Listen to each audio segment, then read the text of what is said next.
Charlotte Thompson Iserbyt served as the head of policy at the Department of Education during the first administration of Ronald Reagan. While working there, she discovered a long-term strategic plan by the tax-free foundations to transform America from a nation of rugged individualists and problem solvers to a country of servile, brainwashed minions who simply regurgitate whatever they're told. We now present to you the secret history of Western education, the scientific destruction of minds.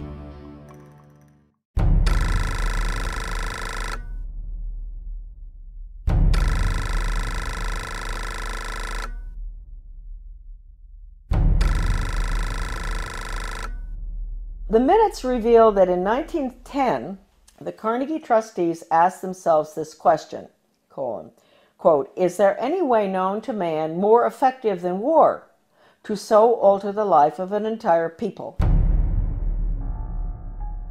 For a year, the trustees sought an effective, peaceful method to alter the life of an entire people. But ultimately, they concluded that war was the most effective way to change people. Oh, God. World War I, horrible war. Oh, I mean, made every other war look like nothing.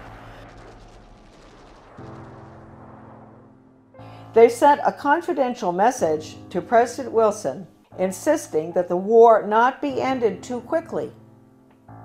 After the war, the Carnegie Endowment trustees reasoned that if they could get control, here we go, of education in the United States, they would be able to prevent a return to the way of life as it had been prior to the war. And they recruited the Rockefeller Foundation to assist in such a monumental task.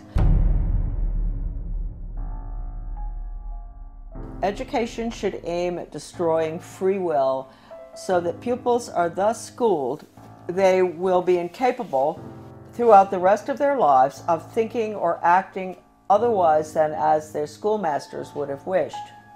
Influences of the home are obstructive, and in order to condition students, verses set to music and repeatedly intoned are very effective. It is for a future scientist to make these maxims precise and discover exactly how much it costs per head to make children believe that snow is black.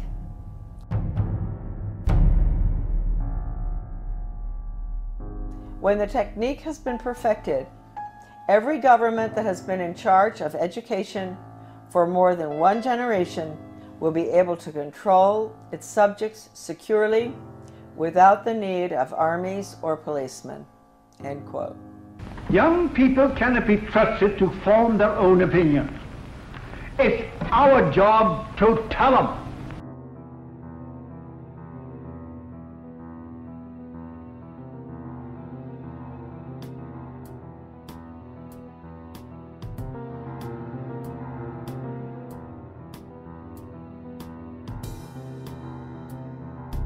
I had never intended to become involved in the battle that all of us are involved in. I had no idea anything was wrong with the way the country was going when as I was growing up, and even during my Foreign Service experience, I found myself mysteriously, I would say the good Lord works in wondrous ways, being put in spots around the world or in my country where extraordinary things were taking place under the guise of change.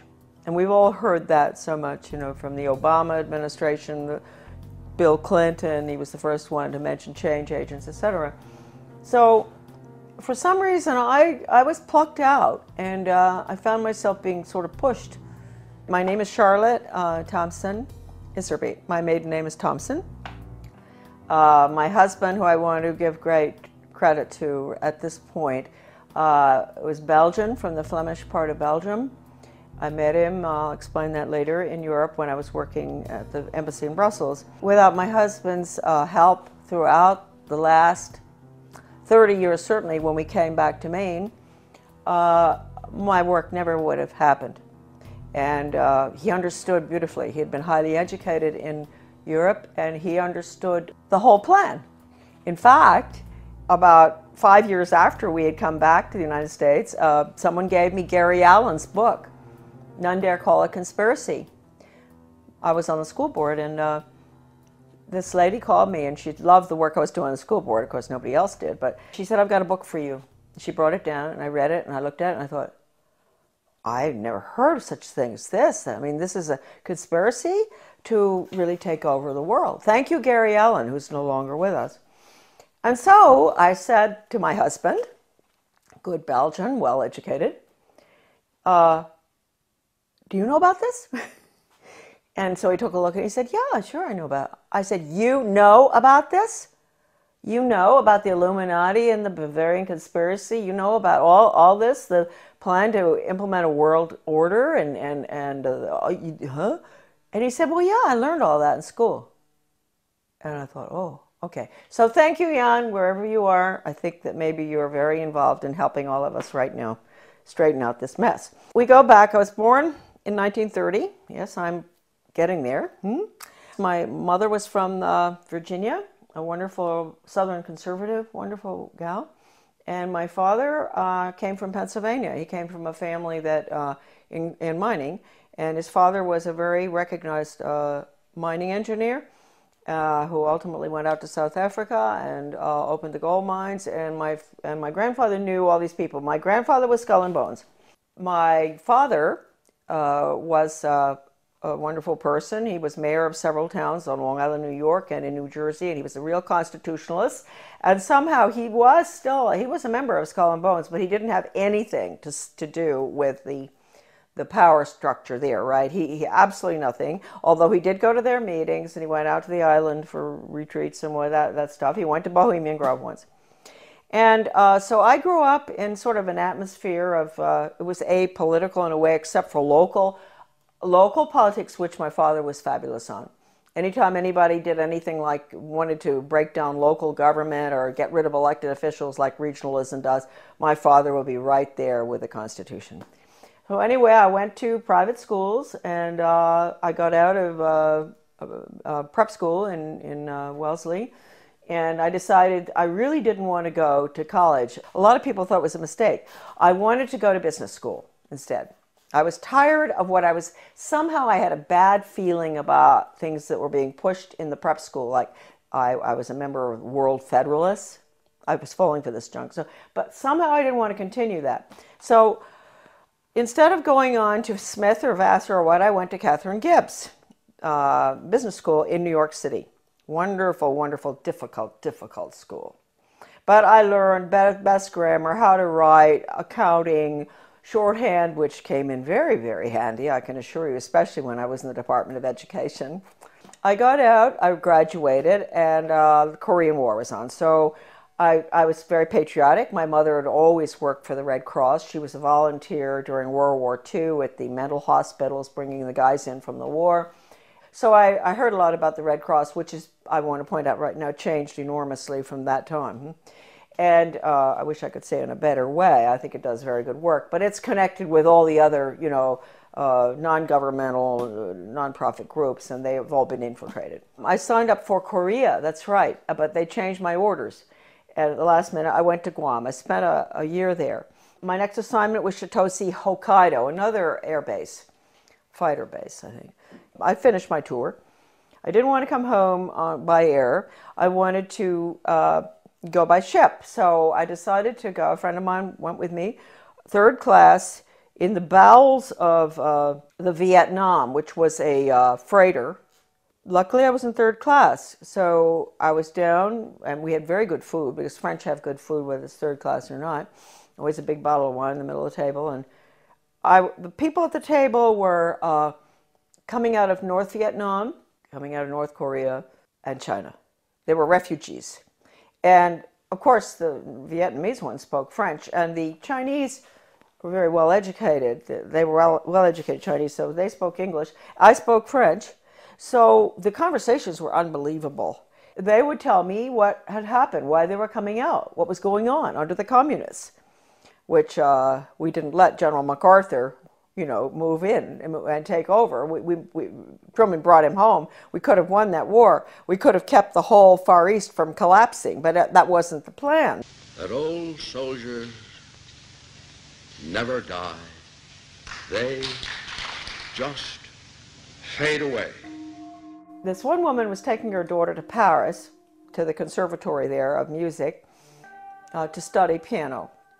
And she told me that her father, or grandfather, I'm not sure, was a very famous pianist in China during the Cultural Revolution, and that they cut his hands off. And so that, I never forgot that. And then the other lady, she was from Vietnam, North Vietnam, and she told me that her grandfather, they killed him because he was opposed to the communist regime, and they cut his head off and they stuck it on a pole, and they marched around town with his head on the pole, which of course was to, warn the rest of the Vietnamese, keep your mouths shut. Don't go up against this regime. Then my father, he's a New York lawyer, absolutely wonderful person, great sense of humor, and I know he's skull and bone, so we have to forgive him for that. But anyway, so he says to me after, I've been gone for 2 years, mind you. This is his young daughter that he cried when I left, right? What are you doing going abroad? So after 2 months home, he said to me, Shar, well, when are you thinking about moving on? And I thought, God, I've only been home 2 months. I've been gone for over 2 years, and they want me out of here. And I thought, well, I guess he's right. I better not hang around home forever. And so I went down to the State Department. I had all the background because of Catherine Gibbs. That's the best thing that ever happened. I had the credentials to get into the State Department to work for ambassadors, which I did, assistant secretaries. I worked in Washington in Soviet affairs, in Middle Eastern affairs when all the Suez Canal stuff and everything was going on. I took dictation from John Foster Dulles. I'll never forget once when he was this was really during the tremendous problems with the Suez Canal and everything, and he had Golda Meir and the ambassador from Israel, to the United States there. This is so funny because I was taking shorthand, and so all of a sudden someone kicks me under the table.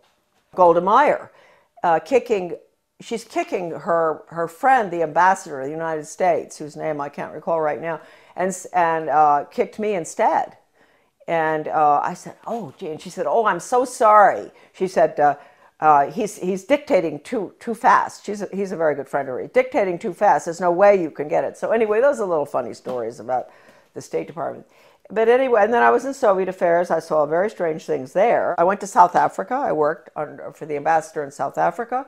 Fascinating, because my father and my grandfather actually had lived in South Africa. Then I got sick and I came back to the States, and then they assigned me to work for Ambassador Douglas MacArthur Jr. That's the nephew of the general, and in Brussels. He was a wonderful man. He was not easy to work for, but he was a wonderful person, good American.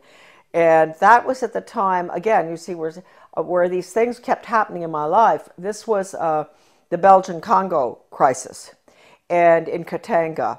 And I was there. I saw all the cables coming in regarding the UN troops and how they were raping citizens and nuns, and people were dying and all. So I was there in Brussels. Here I'm learning, Charlotte's learning, that the UN isn't what people think it is. And all these cables coming in. I meet my husband. I meet him on a train going skiing. That's how I met my husband.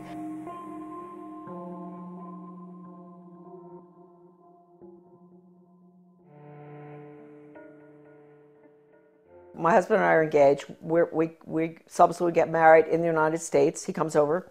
Then we go back to Belgium, and we're there for about 4 years. And then from there, we go again to a hot spot, which I didn't realize. I'm talking about the weird things that happened. The hot spot was Grenada. I could see then from our house overlooking the bay, the lagoon in St. George's, all this activity.